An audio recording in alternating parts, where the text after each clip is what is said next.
자, 이어서 연결고리 좀 체크해 보겠습니다. 유한타증권의 송태현 과장입니다. 과장님, 안녕하세요. 네, 안녕하세요. 네. 자, 오늘도 과장님과 볼 주제 공개해 주시죠. 자, 오늘 연결고리 주제는요, 뜨거운 고용이 불안한 미국 증시다. 이렇게 좀 얘기가 나왔습니다. 아, 고용이 안 잡혀요. 자, 우선 고용 얘기부터 좀 자세하게 전해 주시죠. 네, 어제도 FMC 의사록에서 보게 되면은 파월 연준장이 뜨거운 고용에 대해서 언급을 했던 부분이 있었었는데, 오늘 같은 경우에도 고용 지표가 상당히 강하게 나오면서 결국은 연준이 계속적으로 긴축적인 통화 정책을 이어가는 것이 아니냐라는 이러한 이제 우려감과 함께 미국 증시가 썩 좋지 못한 흐름이 나왔습니다. 먼저 고용 지표부터 보게 되면요.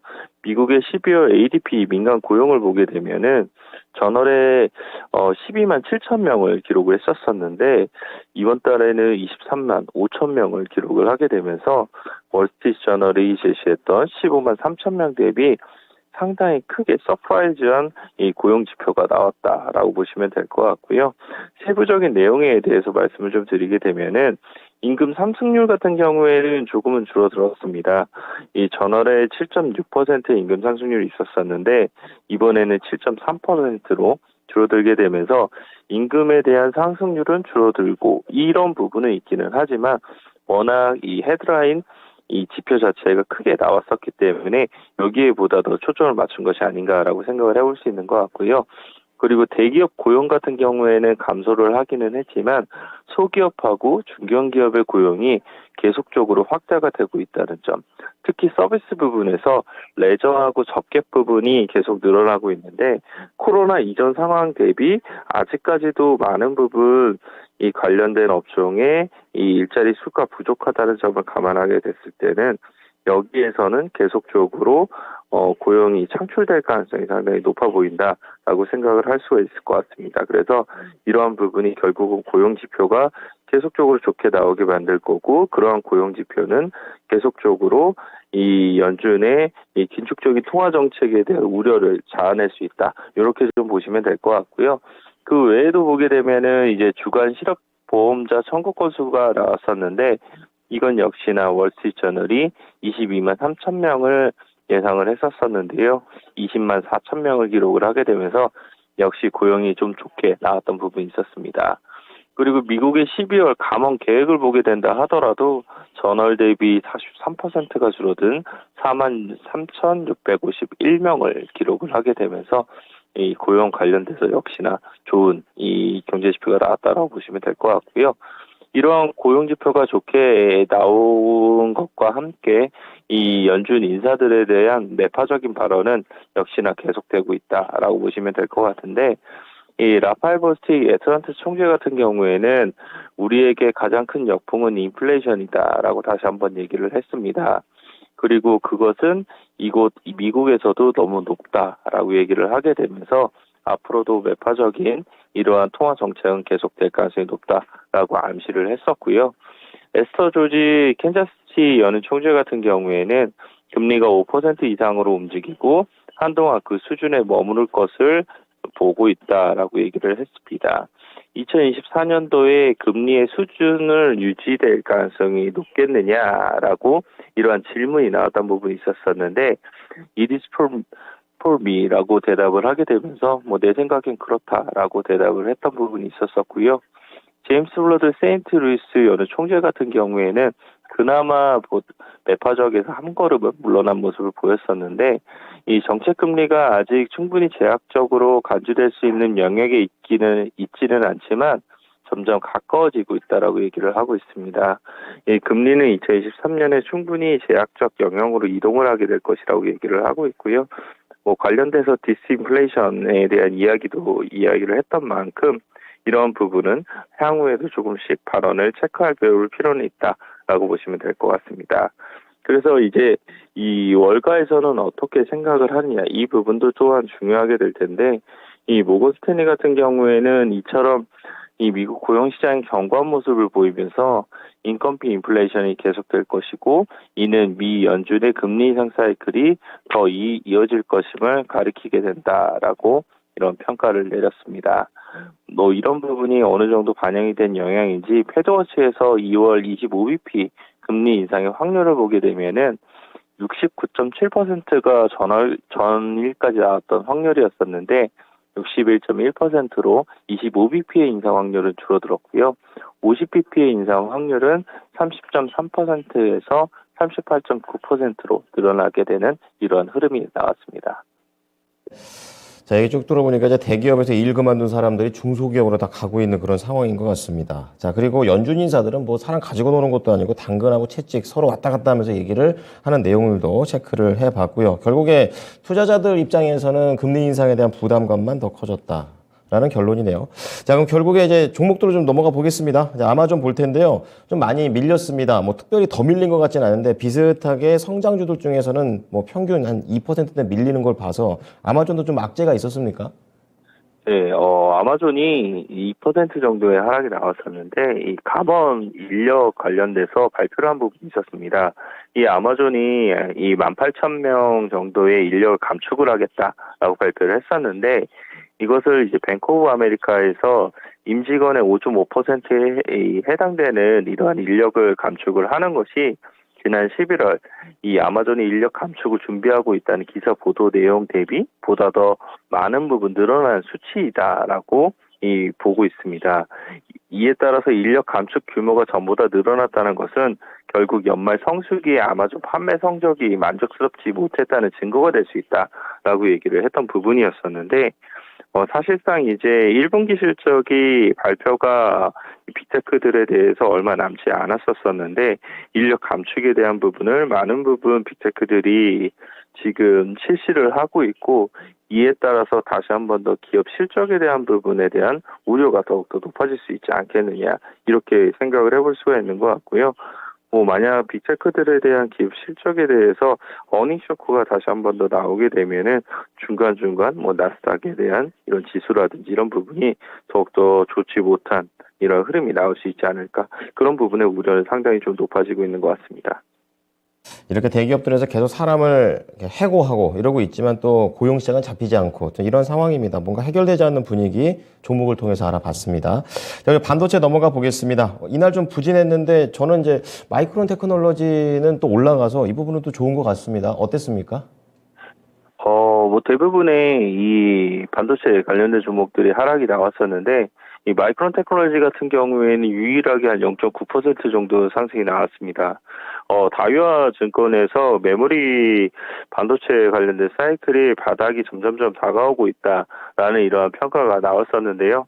그런 부분에 일부 기인이 됐던 부분이 아닌가라고 생각을 해볼 수 있는 것 같고, 역시 다이와 증권에서도 보게 되면 2023년도 하반기로 가게 되면서 다양한 이제 하드웨어들이 출시가 될 수 있는 부분이 있게 될 거고, D램 가격이라든지 낸드 가격이 하반기 때부터 어느 정도 안정화가 나올 수 있다라는 이러한 관측들과 함께 이 메모리 사이클이 많은 부분 지금 바닥에서부터 턴어라운드가 나올 수 있어지고 있다라고 이런 긍정적인 코멘트가 나왔습니다. 그래서 마이크론 테크놀로지 같은 경우에는 한 0.9% 정도의 상승으로 마감을 했던 부분이 있었었고요. 웨스턴 디지털이 이 반도체 섹터에서 가장 크게 올랐던 종목 중에 하나였었는데 6.6%가 상승이 나왔습니다. 이 내용을 보게 되면은 이 블룸버그에서 이 웨스턴 디지털이 일본의 키옥시아와의 인수 합병 논의를 재개를 하게 되면서 초기 단계에 접어들었다라고 이야기를 하고 있습니다. 트렌드포스에서는 3분기에 키옥시아의 낸드 마켓 쉐어를 보게 되면은 20.6%를 기록을 하게 되면서 2위에 위치를 하고 있는데 웨스턴 디지털이 12.6%로 4위를 기록을 한다는 점을 감안하게 됐을 때 만약 합병이 이루어지게 되면은 합산 점유율이 33.2%를 기록을 하게 되면서 1위인 삼성전자를 앞서 나갈 수도 있을 것이다 라는 이런 보도 내용도 나왔던 부분이 있었습니다. 그래서 이 웨스턴 디지털이 한 6.6% 정도의 상승세가 나오게 됐고요. 하지만 이제 정말 웨스턴 디지털과 키옥시아의 합병이 될 수 있겠느냐 이런 부분을 생각을 해봤을 때는 2021년도에도 관련돼서 합병에 대한 부분이 있기는 했었지만 생각보다 일본에서에 대한 기술 수출이라든지 아니면 중국에서에 대한 이런 독점 이런 부분 때문에 잘 되지 못했다는 점을 감안하게 됐을 때는 이번에도 쉽지 않다라고 좀 생각을 해볼 수가 있는 것 같고요. 키옥시아가 사실상 SK 하이닉스가 지분을 가지고 있는 부분이 있는데 그 관련돼서도 SK 하이닉스가 과연 이런 합병 관련돼서 뭐 좋은 이 동의의 표를 던질 것인가 뭐 이런 부분도 한번 생각을 해보셔야 되는 부분이 필요하지 않나라고 생각을 할 수 있는 것 같습니다. 어쨌거나 뭐 이 미국에서에 대한 반도체에 관련된 종목들이 이랬었고요. 오늘 국내에서 보게 되면 삼성전자가 장 시작 전에 실적 발표를 하는 부분이 있습니다. 지금 시장에서 컨센서스가 영업이익 기준으로 6조 원 후반대가 나올 것이다라고 이야기를 하고 있는데 뭐 실제적으로는 5조 원대가 나올 수도 있다라는 이야기도 상당히 많습니다. 그래서 삼성전자가 원래는 뭐 실적을 발표하고 실적에 반응을 하면서 움직이는 기업은 아니기는 하지만 만약 이 영업이익이 생각보다 컨센서스 대비 1조 원 이상 낮게 나오게 되면서 어닝 쇼크를 기록을 하게 되면은 그런 부분에 이 실망 매물이 나올 수도 있다는 점, 이런 점은 한번 생각을 해보셨으면 좋을 것 같고요. 장 시작 전에 얼마만큼이나 삼성전자의 실적이 나올 것인지 이 부분은 체크가 필요해 보입니다. 네.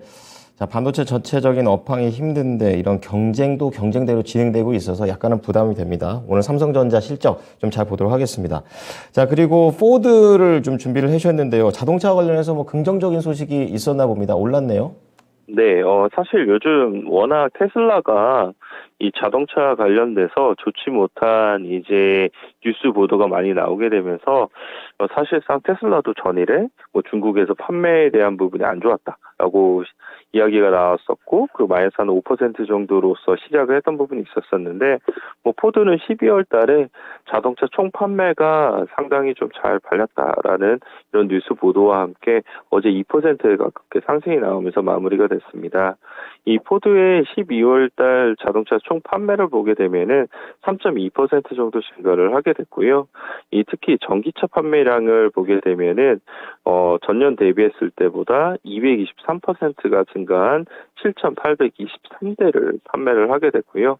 이 포드의 베스트 셀링카인 F150 라이트닝 트럭은 2,359대를 판매를 하게 되면서 이 테슬라가 사실상 전기차 시장의 1위이고 2위가 지금 포드인데 다시 한 번 더 그 자리를 잘 공고히 하는 것이 아닌가라고 이러한 평가를 받고 있습니다. 그래서 이 경기 침체에 대한 부분 때문에 지금 자동차의 판매가 잘 되지 않을 것이다. 이러한 이제 우려가 상당히 많았었는데 뭐 그런 부분을 일부 불식시켜주는 부분이 되지 않나라고 생각을 해볼 수 있는 것 같고요. 국내에서도 관련돼서 자동차 업체들이 많이 빠졌었는데 국내 자동차 업체들에 대한 뭐 판매 실적이나 이런 부분도 나쁘지 않다는 점을 감안하게 되었을 때 바닥에서에 대한부터 반등을 조금 더 기대해 볼 수 있지 않나라고 생각해 볼 수 있는 것 같습니다. 네. 인플레이션 때문에 자동차가 안 사는 것 아니냐 이런 얘기들도 좀 많이 나오면서 이 수요에 대한 걱정이 많았었는데 또 일부 이런 부분들은 또 좋은 소식으로서 와닿았습니다. 자, 그럼 오늘 연결고리 관련해서 종목을 한 종목 준비해 주셨는데 공개해 보도록 하겠습니다. 자, 오늘 종목은요. 네, 포드하고 연결하시네요. 현대차입니다. 어떻게 볼까요? 아까 말씀을 드린 것처럼 사실 현대차 같은 경우에도 이 경기 둔화, 경기 침체 이슈로 인해서 자동차를 계속 소비를 하겠느냐 이러한 우려감에 의해서 주가가 많은 부분 하락을 했던 부분이 있었습니다.